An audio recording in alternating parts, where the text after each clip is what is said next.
اور وہ لوگوں کو اسلام پر چلنے سے، ایک اللہ کو ماننے سے انکار کرتا تھا اور لوگوں کو اس پر ایمان لانے سے روکتا تھا.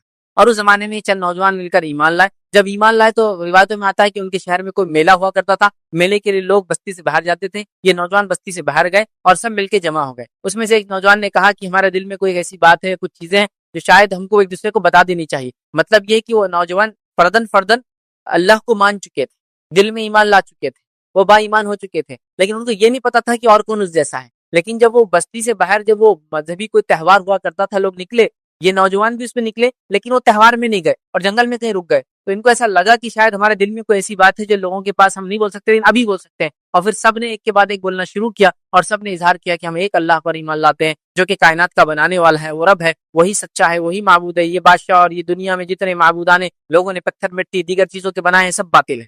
جب انہوں نے ایک دوسرے کے سامنے اظہار کیا، جب اظہار کیا تو ان کو لگا ارے ہم اکیلے نہیں ہیں، وی آر اے کمیونٹی، ایک ٹیم ہے ہم لوگ، ایک وفد ہے، ایک جو ہے چھوٹی سی ٹکڑی اور جماعت ہے. اور انہوں نے اپنے آپ کو ایکسپلین کیا. اور ان کے ساتھ ایک کتا بھی تھا، یاد رکھیے، وہ ہو سکتا ہے شکاری کتا رہا ہو. شکار کے لیے جنگلوں میں لوگ جاتے تھے، حفاظت کے لیے استعمال کرتے تھے، بھیڑیوں سے بچنے کے لیے، اسی طرح ریچھ وغیرہ سے بچنے کے لیے. تو ان کے ساتھ ایک کتا بھی تھا، یاد رکھیے. اب وہ سفر میں جب گئے، جب لوگوں سے اظہار کیا، لوگ پتا چلا کہ وہ سب ایمان والے ہیں، لیکن ان کو ڈر ہوا کہ اب ایمان کے تعلق سے کیا کریں. وہ لوگ وقت کے بادشاہ کے پاس گئے، انہوں نے اس کو دعوت دی. اب یہ بادشاہ تھا یا اس علاقے کا گورنر تھا، واللہ عالم، جو بھی تھا ذمہ دار، اس کو دعوت دی. دعوت دینے کے بعد اس نے کہا کہ تم اپنے آپ کو سدھار لو، اپنی اصلاح کر لو، ایک رب کو ماننا چھوڑ دو، ورنہ تمہارے ساتھ برا انجام ہوگا. اور میں تمہیں تھوڑی سی مہلت دیتا ہوں، اپنے آپ کو سدھار لو اور واپس آ کے جو عقیدے پہ ساری دنیا اور جس پر میں ہوں اس پر ایمان لاؤ. اب یہ نوجوان وہاں سے نکلے، تھوڑا جو مہلت ملی تھی، انہوں نے مہلت کو غنیمت جانا اور سوچا بستی سے ہم نکل جاتے ہیں. اور بستی سے نکل کر یہ دور چلے گئے. جنگل میں جانے کے بعد سوچا کیا کرے، وقت کا بادشاہ تو یہ کرے گا، نہیں مانے تو مار دیں گا. پھر یہ تو ہم کو غنیمت مہلت ملی، رب العزت نے دے دی کہ اس نے یہ کہا کہ تم اپنے آپ کو سدھار لو، ون چانس، ایک چانس میں تم کو دیتا ہوں. جو کہ نوجوان تھے.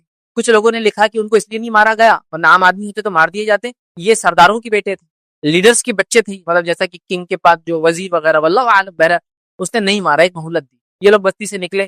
اب سوچا کیا کریں گے، اور سوچا کہ چلو گفا میں جا کے بیٹھ جاتے ہیں. ایک گفا دیکھی، گفا میں جا کے بیٹھ گئے. اور بیٹھنے کے بعد اللہ رب العزت نے کہا کہ اللہ رب العزت نے ان کے کان بند کر دیے اور ان پر نیند طاری ہو گئی. اور اس کے بعد وہ سو گئے، لیکن کھلی آنکھ کے ساتھ سوئے. کھلی آنکھ کے ساتھ سوئے مطلب اللہ نے ان کے دین و ایمان کو بچانا سوچا، اور بچانے کا یہی طریقہ تھا کہ اس زمانے کو گزرنے دیا جائے. اور اس زمانے کے لوگوں کا عقیدہ یہ بھی تھا کہ دوبارہ تو انسان اٹھنے والے نہیں ہے، یاد رکھیے. لہٰذا ان کو سلا دیا گیا، اور سلایا ایسا گیا کہ ان کا کتا جو ہے چوکھٹ پہ بیٹھا تھا، مطلب باہر بیٹھا تھا گفا کے، ایسا بیٹھا جیسے شکاری کتے بیٹھتے ہیں.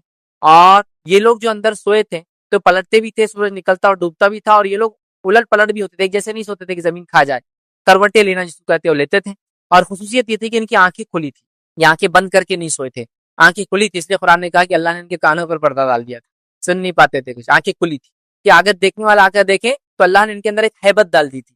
ہیبت سمجھتے آپ، خوف ڈال دیا تھا، ڈر ڈال دیا تھا کہ لوگ ان کو دیکھتے اگر غلطی سے آ بھی گئے پر ہو جاتے تھے، اور کسی کو بتا بھی نہیں پاتے تھے کیا دیکھا، کہاں دیکھا، کیا دیکھا. مطلب اللہ نے حفاظت کی. اور کتے کے تعلق سے علماء لکھتے ہیں اس کو بھی ایسا رکھا کہ وہ بھی جاگتا رہتا تھا، مطلب وہ بھی سویا ہوا تھا، لیکن وہ بھی ایسا ہوتا کہ ایک آنکھ کھلی رکھ کے بیٹھا رہتا، پھر وہ ایک آنکھ بند ہوتی دوسری کھل جاتی.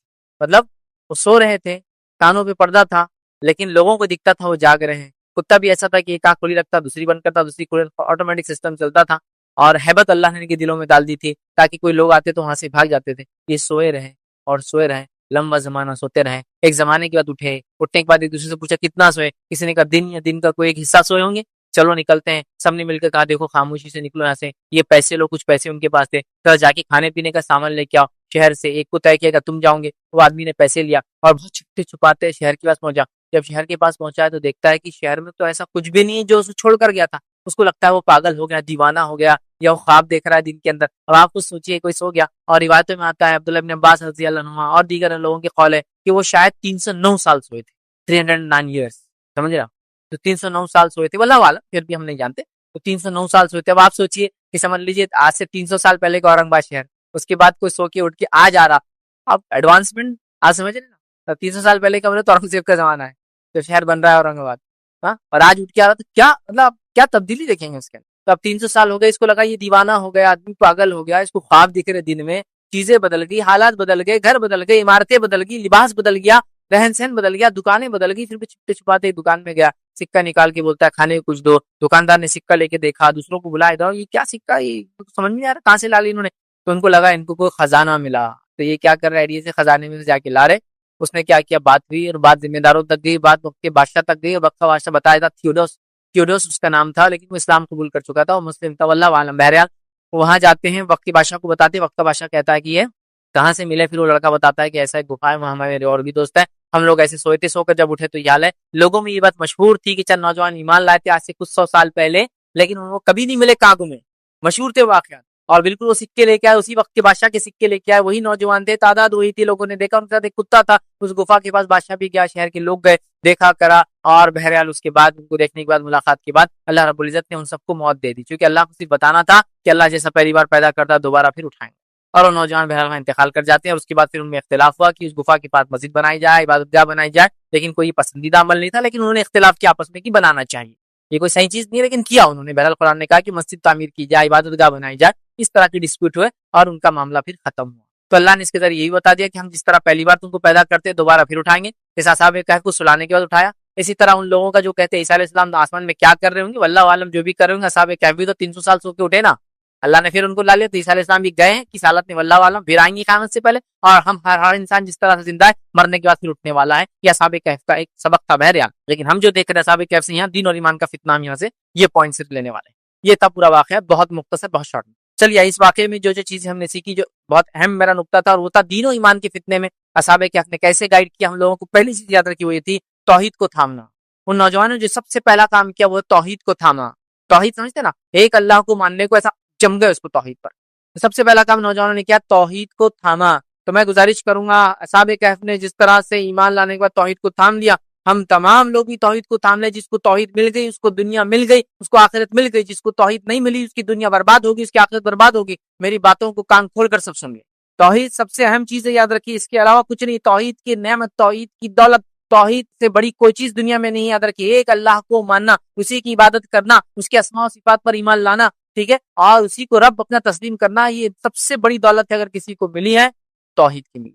توحید اصحاب کہف سے جو پہلا واقعہ دین اور ایمان کے فتنے سے بچنے کا ہمیں سیکھنے کو ملتا ہے، توحید کو لازم جانے، توحید کو وہ کرے، اور ہم دیکھتے ہیں دنیا کی چکا چوند انسان کو توحید سے دور کر دیتی، دنیا کی رنگینیاں، سائنس، ٹیکنالوجی، مال، دولت، عورت، نشہ، رشوت، برائی، گندگی، یہ تمام چیزیں انسان کو توحید سے دور کرتی ہے، یہ جگمگاہٹ بولتے ہیں، انسان کو اس طرف لپکتی ہے۔ لیکن غور سے سنیے، یہ تو ابھی سادی سیدھی ہے، ابھی تو دجال آنا باقی ہے۔ تو اگر اس چکا چوند میں آ کر ہم اگر توحید کو چھوڑ دیتے آج، تو کل جب دجال آئیں گے تو کیا ہماری حیثیت رہیں گے، کیا اوقات اور کیا بساط رہیں گی، غور کیجیے، کیونکہ وہ تو سب سے بڑا فتنہ زمین و آسمان کے بیچ میں جو اللہ نے پیدا کیا جاتا ہے۔ تو بہرحال ہم کو اس سے سبق ملتا ہے۔ اسی طرح دنیا کی قوموں کے پاس جو کچھ بھی رنگینیاں ہوں وہ کچھ بھی کام کی نہیں آتا، کہ اصل چیز ہے توحید کی نعمت، توحید کی دولت، توحید سب سے اہم چیز ہے، یاد رکھیے۔ اور اصحاب کہف نے اسی کو بچایا، یاد رکھیے، توحید کو یاد رکھیے۔ اور اللہ رب العزت فرماتا ہے سورہ کہف کے اندر، سورہ نمبر 18 آیت نمبر 14 میں اللہ فرماتا ہے، ہم نے ان کے دل میں اس وقت مضبوط کر دیے جب وہ اٹھے اور انہوں نے اعلان کر دیا، ہمارا رب تو بس وہی ہے جو آسمان اور زمین کا رب ہے، ہم اسے چھوڑ کر کسی دوسرے معبود کو نہیں پکاریں گے۔ اگر ہم ایسا کریں گے تو بالکل جو ہے بیجا بات کریں گے، یہ فالتو بات ہوں گی، ہم سے بڑی غلطی ہوں گی بیجا، کہ ہم اپنے رب کو چھوڑ کر کسی اور کی عبادت کریں۔ تو انہوں نے توحید کا اعلان کر دیا۔ اس واقعے سے جو دین و ایمان کے فتنے سے بچنے کا جو دوسرا سبق ہم کو ملتا ہے وہ یہ صحبت صالح، صحبت صالح، اچھے دوستوں کی صحبت، گڈ کمپنی کا امپورٹنس پتا چلتا ہے۔ پہلے وہ نوجوان اکیلے اکیلے تھے اور ڈرے ہوئے، پھر وہ بستی سے نکلے وہ میلے میں جانے کے لیے، اور پھر بستی سے الگ ہو گئے چونکہ ان کو شرک کے میلے میں جانا نہیں تھا۔ جب وہ الگ ہو گئے تو ایک جگہ آ گئے، جب ایک جگہ آئے تو لوگوں نے کچھ نے کہا کہ کچھ نہ کچھ تو بات ہے جس کی وجہ سے ہم سب یہاں جمع ہوئے، چلو میں اپنی دل کی بات پہلے رکھتا ہوں کہ میں اس لیے یہاں آیا ہوں کہ میں ان کو رب نہیں مانتا ہوں۔ پھر دوسرے نے کہا، پھر تیسرے نے کہا، پھر سب نے کہا، اور پھر ایک گروپ بن گیا، اور انہیں ہمت آ گئی، اتنی ہمت آ گئی کہ وہ وقت کے بادشاہ کے پاس دعوت دینے چلے گئے۔ اور وقت کا بادشاہ بھی شاید اکیلا کوئی انسان آتا رہو بولتا تھا اس کو ختم کر دو، لیکن اس نے دیکھا نوجوان سرداروں کے بیٹے ایسا نہیں ختم کیے جا سکتے ہیں، تو مہلت بھی دی، چھوٹ بھی دی، اور ان کی بات بھی سنی۔ تو اچھی صحبت کا اثر یہاں پتہ چلتا ہے، یاد رکھیے۔ تو فتنے سے بچنے کے لیے ہم خیال لوگوں کا ایک جگہ جمع ہونا توحید پر بڑا ضروری ہے، یا توحید پرستوں کا فتنوں کے زمانے میں ایک ساتھ رہنا بڑا ضروری ہے۔ اور آج کل ہم اس کی جماعت کی اہمیت، ایک ساتھ رہنے کی اہمیت، یا مسلمانوں کی ایک جگہ رہنے کی اہمیت کو ہم لوگ بھول چکے ہیں۔ تو ہمیں اس سبق کو یاد کرنا ہے۔ اصحاب کہف کیا ہوئے؟ توحید پر تھے، اکیلے اکیلے تھے، پھر جمع ہوئے، اور جمع ہو کے ایک طاقت بنے، اور وقت کے بادشاہ کو دعوت دی، وہ بھی سوچنے مجبور اور ڈائریکٹ انکار نہیں کر سکتے، سمجھ رہے بات؟ تو لہٰذا جمع ہوں ایک جگہ، یاد رکھیے۔ تو آج ہم دیکھتے ہیں ہم بری صحبت کو اختیار کرنا چاہتے ہیں، آج ہم دیکھتے ہیں ہم برائی کے ساتھ بلکہ بری صحبت پہ ہم فخر کرتے ہیں، میں ان کے ساتھ رہتا ہوں، ہمارے بچے ان کے ساتھ رہتے ہیں، بری صحبت سے فخر اختیار کرتے ہیں. فخر اختیار کرنے کی چیز نہیں، یاد رکھیے اچھی صحبت اختیار کرنے کی ضرورت ہے. اللہ عز و جل نے نبی کریم صلی اللہ علیہ وسلم کو نصیحت کی اور کیا فرمایا سنیے. سورہ کہف سورہ نمبر 18 آیت نمبر 28 میں فرمایا رکھا وَاصْبِرْ نَفْسَكَ مَعَ الَّذِينَ يَدْعُونَ رَبَّهُمْ بِالْغَدَاةِ وَالْعَشِيِّ يُرِيدُونَ وَجْهَهُ. اللہ فرماتا ہے کہتا ہے اور اپنے دل کو ان لوگوں کی معیت پر مطمئن کر جو اپنے رب کی رضا کے طلبگار ہے اور صبح و شام اس کو پکارتے ہیں اور ان سے ہرگز منہ نہ پھیرنا. اے نبی آپ ایسے لوگوں کی صحبت اختیار کیجئے جو صبح اور شام اپنے رب کو پکارتے ہیں. تو اللہ نبی کو وصیت کر رہا ہے، نصیحت کر رہا ہے سورۃ الکہف میں اچھی صحبت کے لیے، اور اصحاب کہف نے بھی اچھی صحبت کو اختیار کیا اور اچھی صحبت والے سب ایک جگہ جمع ہوئے. نتیجہ کتنا اچھا ہے آپ سب دیکھ. تو دوسرا سبق ملا اس سے دین و ایمان کے فتنے کے زمانے میں ہمیں یہ پتہ چلتا ہے کہ توحید پرستوں کو ایک جگہ آنا بے حد ضروری ہے. اسی طرح تیسرا سبق جو اس واقعے سے ملتا ہے وہ یہ ہم کو دین و ایمان کے فتنے سے بچنے کا جو واقعہ بتایا گیا سورہ کہف میں وہ یہ ملتا ہے دنیاوی مال و متاع کی بجائے آخرت کو ترجیح دینا چاہیے اور ثواب کے کام کرنا. دنیا کو ترجیح دینے کے بدلے آخرت کو ترجیح دے کر دنیا میں وہ کام کرنا چاہیے جو آخرت کو کامیاب کرتے ہیں. اور نوجوانوں نے یہی کیا، انہوں نے اپنی قوم کو چھوڑا، دنیا چھوڑی، انہوں نے اپنی تجارتوں کو اپنے کیریئر کو چھوڑا. ارے نوجوان تھے تو کیا نہیں تھا دنیا میں کرنے کو. ہوتا ہے نا آج آپ نوجوان ہیں دین پر چلنا چاہتے، لوگ بولتے ہیں میاں دھندا پانی کر لے پہلے پھر دیکھا جائے گا، دین وین سب چلیں گا. میاں ابھی داڑھی واڑی کیا رکھ رہا ہے، شادی وادی کر لینے کا، اس کے بعد بچے ہو جائیں گے جب داڑھی رکھنے کا. ارے ابھی سے کہاں بچی کو برقع ورقع بنا رہے آپ، ذرا دنیا تو گزار لے، دنیا کی رنگینیوں سے تو گزر جائے، شادی وادی ہو جائے، رشتہ آ جائے، پھر دیکھا جائے گا. سسرال میں تو یہی کرنا، بڈھی بن کے رہنا بیچاری کو برقع پہن کے، ہے نہیں ہے. ہم یہی سوچتے ہیں نا کیریئر ویریئر بنا لے، پھر دیکھا جائے گا دین ایمان اسلام نمازیں وغیرہ. جب بڈھے ہو جائیں گے 58 کا ارلی ریٹائرمنٹ لے لیں گے، اب تو گورنمنٹ جاب وغیرہ نہیں ہوتی، تو بہرحال جب بھی ریٹائرمنٹ ملیں گے 60-70 سال کی عمر میں، اس کے بعد دین وغیرہ پہ چلیں گے. نہیں، یہ جوان تھے اور انہوں نے اپنی جوان ہونے کے باوجود دنیا کے تمام متاع اور سہولتوں کو ترک کیا. اپنی تجارت تھی، ہو سکتا ہے ان کے والدین جو بڑے بڑے پوزیشنز پہ تھے، یہ بھی ہو سکتا ہے اس پوزیشن کو پہلے تو ایسے ہوتا تھا نا، بادشاہ کے بعد ایسے ہوتا تھا، وزیر کا بچہ اگر اچھا ہو تو وہ وزیر بن جاتا تھا، تو بڑے بڑے پوزیشنز پہ پوسٹ پہ جا سکتے تھے. لیکن سب کچھ انہوں نے چھوڑ دیا، کس چیز کے لیے؟ آخرت کو ترجیح دی اور دنیا میں ثواب کیا، خوب نیکیاں کمائی، اس چیز کو انہوں نے ترجیح دی. اللہ رب العزت قرآن میں فرماتا ہے سورہ کہف سورہ نمبر 18 آیت نمبر 30 میں اللہ فرماتا ہے کہتا ہے ان الذين امنوا وعملوا الصالحات ان لا نضيع اجر من احسن عملا. اللہ فرماتا ہے کہتا ہے رہے وہ لوگ جو مان لے اور نیک عمل کر لے، مطلب جو ایمان لا لے اور نیک عمل کر لے تو یقیناً ہم نیکوکاروں کا اجر ضائع نہیں کریں. جو ایمان لائے اور نیک عمل کرے اللہ ان کے اجر کو ضائع نہیں کریں. تو یہ نوجوان ایمان لائے اور انہوں نے یاد رکھیے نیک کام کیا. اور اسی طرح جو ہے سورہ کہف سے ہم کو یہ بات بھی پتہ چلی اس واقعے سے کہ دنیا کی کوئی حیثیت نہیں ہے. اللہ فرماتا ہے سورہ کہف سورہ نمبر 18 اور آیت نمبر 7 اور 8 میں اللہ فرماتا ہے کہتا ہے ان جعلنا ما علی الارض زینۃ لها لنبلوهم ایہم احسن عملا وَإِنَّا لَجَاعِلُونَ مَا عَلَيْهَا صَعِيدًا جُرُوزًا. اللہ فرماتا کہتا سنیے واقعہ یہ ہے کہ جو کچھ سرمایہ بھی زمین پر ہے اس کو ہم نے زمین کی زینت بنا دیا ہے تاکہ ان لوگوں کو آزمائے ان میں کون بہتر عمل کر کے آتا ہے. زمین پہ جو کچھ ہے یہ چمک ہے اس کی، اور ہم چاہتے ہیں اللہ آزمانا چاہتا ہے اس میں کون اچھے عمل کر کے آتا ہے. آخر کار اس سب کو ہم ہی چٹیل میدان بنا دینے والے، اور ایک زمانہ آئے گا اللہ ان تمام چیزوں کو دنیا کی چٹیل میدان بنا دے گا. یہ سونا، یہ چاندی، یہ بنگلے، یہ گھر، دولت، محلات، جائیداد، کیا کیا سائنس ٹیکنالوجی، یہ وہ سب برباد ہو جائے، چٹیل میدان کر دیں گے اللہ. تو ایک آخری سبق تھا دنیا کے مقابلے میں اس کو ترجیح دینا، یہ ہم کو سبق ملا.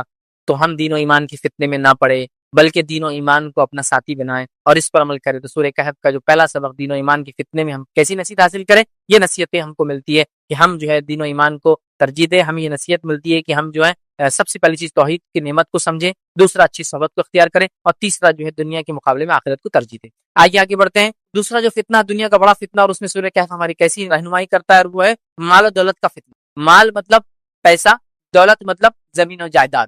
ویسے مال اور دولت بھی ہاں بس اردو میں دولت بھی پیسے کو بولتے ہیں، لیکن اگر ان کو دونوں کو فرق کرو، دولت کہتے ہیں اسٹیٹ کو، حکومت کو، زمین اور جائیداد کو، اور مال کہتے ہیں کیش کرنسی کو. تو مال اور دولت ہے نا، تو دولت کا معنی ہوتا ہے اسٹیٹ.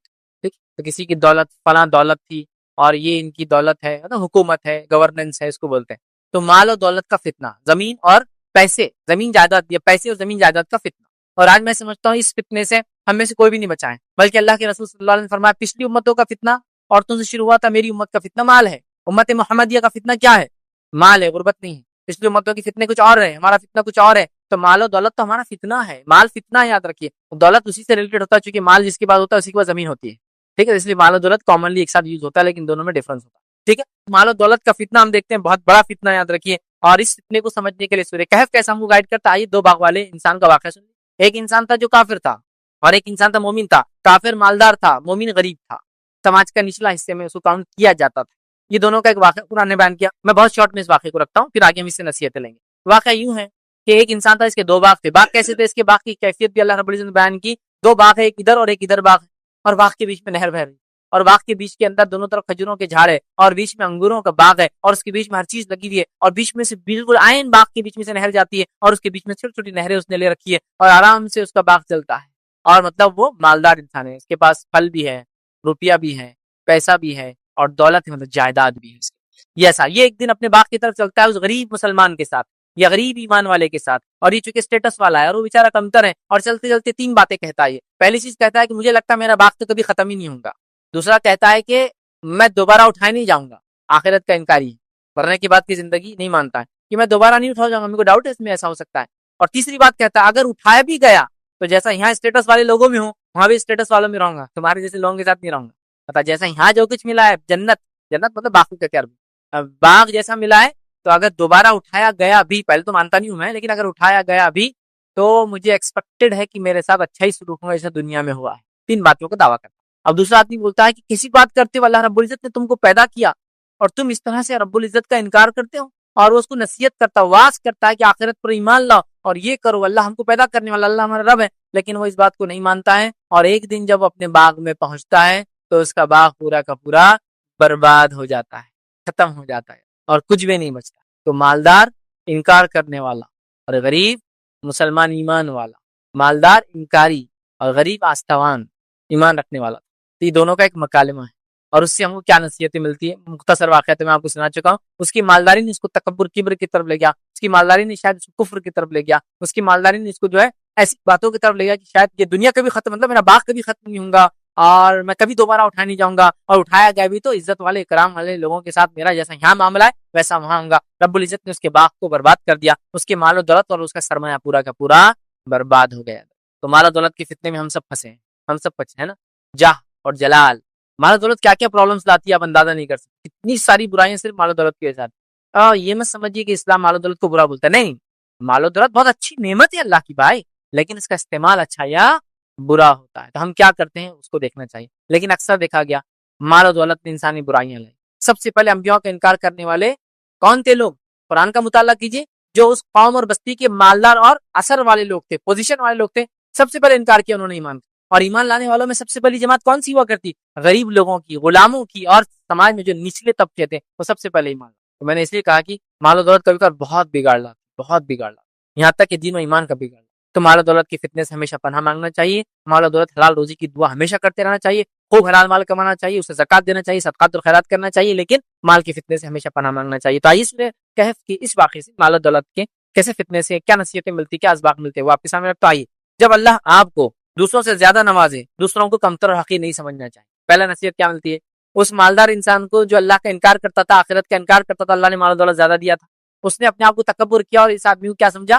چھوٹا سمجھا. کیا بولا تھا اس نے؟ اگر اٹھایا بھی گیا تو جیسا یہاں ویسا رکھا جاؤں گا, تحقیر نہیں سمجھنا. تو سب سے پہلی نصیحت ہے, جب اللہ دوسروں سے زیادہ آپ کو مال و دولت دے تو کسی کو حقیر نہیں سمجھنا.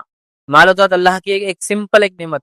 مسلمانوں میں تو ایک کہاوت مشہور ہے, پیسہ ہاتھ کا میل مانتے ہیں. آیا اور گیا, دیکھیے ہاتھ پہ کتنا بھی میل لگے, کتنا بھی میل لگے گا, اتنا ڈھیروں میل لگے, کالے ہاتھ ہو گئے میں, صرف پانی کے نیچے ہاتھ ڈال کے یوں کرنا شروع کرو, تب بہ کے چلا جاتا. پسینہ آ جائے ہاتھ میں, میل نکل کے چلا جاتا, پھر ہاتھ جیسے کوئی اچھے ہو جاتے ہیں نا. تو میل بھائی آتا اور چلے جاتا. یہ اتنا بے وفا ہے کہ کسی کے پاس ٹکا نہیں آج تک. ادھر سے ادھر ایسا چھلانگے مارتا, ٹرانسفر ہوتا. کبھی کبھار دیکھی کی لائف میں آپ کسی کی بادشاہت تو اس کی فقیری بھی دیکھ لیں. میں مثالیں دینا نہیں چاہتا ہوں, وقت نہیں اتنی مثالوں. بہت بے وفا, لیکن یہ وہ خطرناک دوست ہے جس کو لوگ بناتے ہیں, جو سب سے زیادہ برباد کرتا ہے ہمارا ایمان اور عقیدہ اور تکبر, بڑائی اور کیا کیا یہ برائی لاتا. میرے پاس وقت نہیں بولنے کے, بہت برائی لاتا ہے نا. سب سے پہلا کام, میرے پاس مال و دولت ہے, کبھی دوسروں کو حقیر نہیں سمجھا. یہ مالدار انسان نے جو اللہ کا انکار کر رہا تھا, آخرت کا انکار کر رہا تھا, اس نے سمجھا مال و دولت سب کچھ ہے, اور ایک ایمان والے کو حقیر سمجھا. آج یہاں پاس یہ بہت ہو گیا نا, جس کے پاس مال و دولت ہے وہ غریب مسلمانوں کو حقیر سمجھتے ہیں, ان کے ساتھ بیٹھنا کھانا, ان کی دعوتوں کو قبول کرنا اس کے برا سمجھتے ہیں.